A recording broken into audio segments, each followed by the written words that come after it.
নমস্কার। স্বপ্না বিশ্বাস। সুখ ও শান্তি। যে মানুষ নিজের দ্বারাই সুখী আবার নিজের দ্বারাই শান্তিময়, তারা একটু আলাদা ধরনের।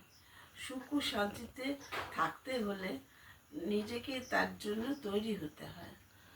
যারা সুখী তারা কখনো বাইরের দিকে তাকায় না, তারা সুখটাকে আনতে জানে। তাদের নিজের যা আছে তাতেই তারা সন্তুষ্ট, সেটা বেশি হোক বা কমই হোক। শান্তিতেও তারা আনতে জানে। শান্তি আনতে গেলে ত্যাগ করতে হয়, সেটা তারা জানে। তাই জন্য তাদের শান্তি সবসময় বিরাজ করে।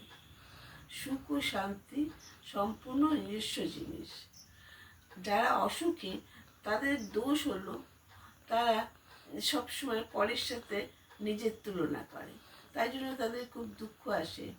আর তাছাড়া তারা সদাই নেই, তাদের মনে সদাই নেই নেই ভাব, তাই জন্য তারা সুখও পায় না, শান্তিও পায় না। নিজের যা আছে তাই থেকেই সুখ ও শান্তি জোগাড় খোঁজ করতে হয়, সেটা তারা বোঝে না। তারা শুধু অপরের সাথে নিজেদের প্রতিযোগিতা করে।